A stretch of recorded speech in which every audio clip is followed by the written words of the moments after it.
Hi, everybody. Susan Fleshman here with ZTV in our continuing series of interviews for Spring to Action 2021, hosted by Act for Alexandria.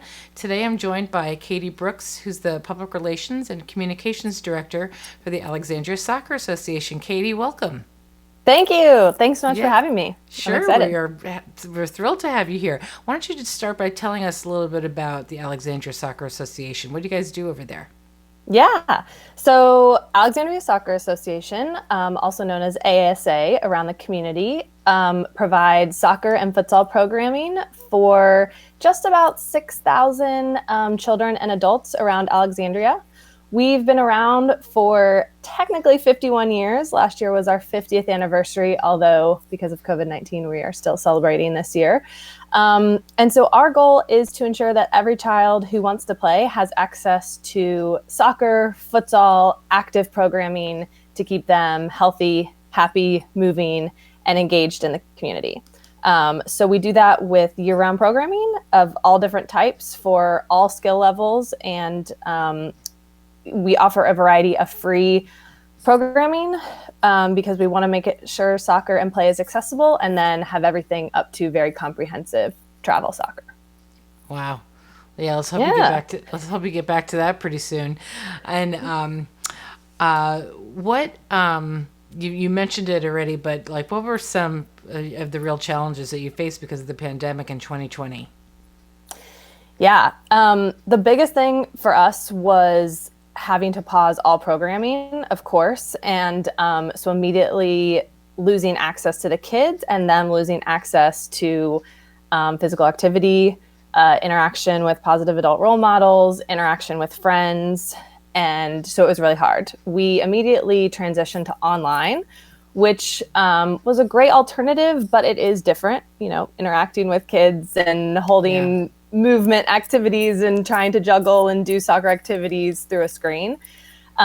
We were lucky enough to be able to really cautiously and safely return to some form of activities last July. And it was all socially distanced. So that was a really big challenge in that we had kids outdoors in a camp style environment, but they couldn't be in contact. So we had to reimagine what play looked like um, to keep kids kind of in individual boxes and doing passing activities and not necessarily scrimmaging. One other thing I'll mention, which is some of the pictures you're seeing here, is that we launched two new programs, which was kind of an interesting pivot during the pandemic. We launched a School Plus program this fall, as well as an additional non-soccer style camp program last summer. And both programs were honestly sort of answers to community need and working with community partners to make sure we could utilize our resources, which are coaches who are great with kids, and provide some sort of programming, even though it wasn't necessarily soccer based, to keep kids safe, to keep them active, to bring kids Wi-Fi and oversight for their virtual school in the School Plus program, and essentially just getting creative with how we could help if kids couldn't play soccer in the way that they usually do, or the way that we historically have, which is tournaments and games and normal Yeah. practices. Wow. I'm never, it never fails to impress me how creative and innovative people became in the pandemic. I mean, Yes. it's been horrible, but we should all give ourselves a pat on the back because so many people like you guys have just kind of come up like, what's our main goal and how do we get there? And so you're Yeah. just really finding creative ways to do it to benefit who you're trying to help. So Yeah. congratulations. That's really fantastic. Thanks. How did Spring to Action help you address some of these challenges last year? And, what impact did the donations make that you guys earned last year? Yeah, that is a good and interesting question for us specifically. So last year, for those who don't remember, Spring to Action sort of hit right as things were shutting down and kids were out of school and practices were canceled, and we canceled 2 weekends of our March tournaments. And so a lot of the focus in our community at that time was on emergency services and making sure that underserved families had access to food services that were maybe immediately lost through school, access to healthcare, access to Wi-Fi and assistance for making sure their kids could interact in some way with school. So all that to say, we rallied our community with the goal of raising money for Act Now's Emergency Response Fund, which was the fund they started last spring, where they then allocated all the money that Act raised to the different organizations around Alexandria providing emergency services. So last Spring to Action ASA community, we had our Spring to Action page, but we raised just over $15,000 and we donated it to Act Now. So it was, excellent. We just decided at that time we, wanted to make sure that our families and the people we serve had the basic resources. And right at that moment, soccer was not one of them. So correct. We're excited for this year, and now we need your support. Exactly. And I was going to say, pivoting from last year, because it is, it's thank you for the reminder of really how dark and desperate it was, and it continues to be for so many people. Yeah. That's tough to look back on. The light seems to be at the end of the tunnel. Let's hope with the vaccines and everything that things are going to continue improving. But I have a question. What are your kind of goals for 2021?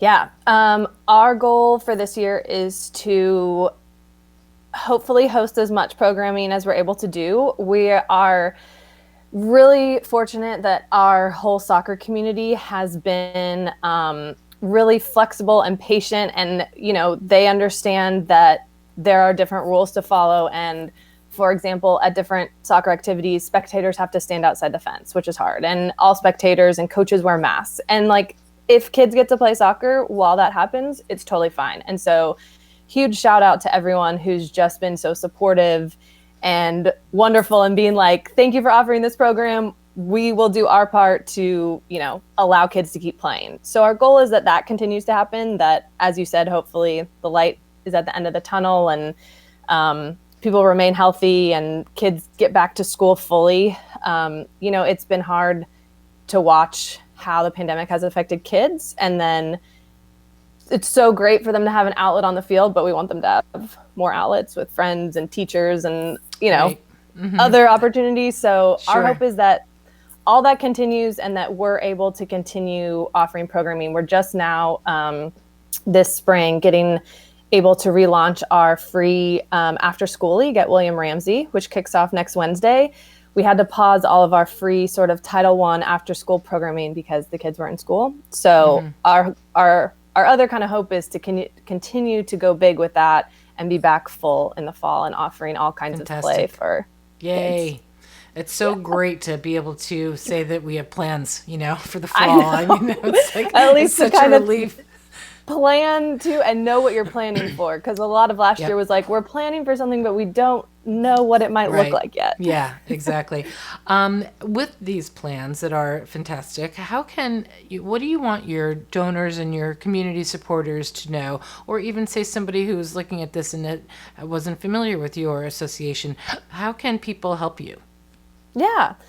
Great question. So we primarily want people to know that our goals in the community are to ensure that every participant in the ASA is healthy, happy, emotionally, mentally, physically healthy, and that we impact Alexandria and help make the community thrive. And so we like to think we're, and talk about how we're more than a soccer club. We're the largest employer of middle and high school students. We have all kinds of employment opportunities this spring and summer at our different camps and training programs. So we want people to know we're here. We want to get kids engaged. We want to get them active. We want to keep them healthy. And there's so many ways to help. Donate to us on Spring to Action, April 28th. We have lots of volunteer opportunities if you're interested in getting involved in coaching.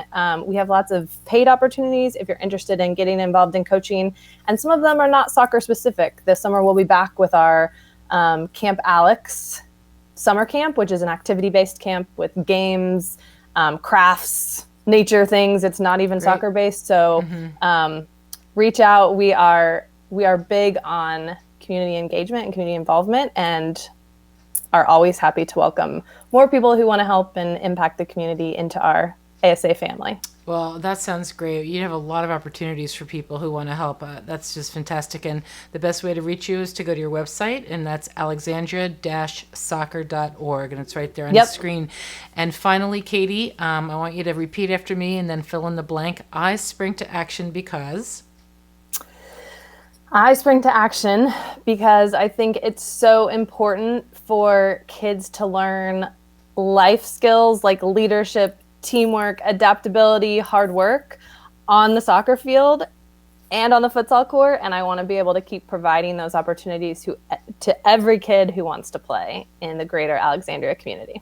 Perfect. That's perfect. Thank you so much, Katie. It was great to meet you, and good luck on April 28th. We'll be thinking about you guys. Thank you. Thank you for hosting this. This Sure is great. thing. Take care. All right. Bye-bye. Bye.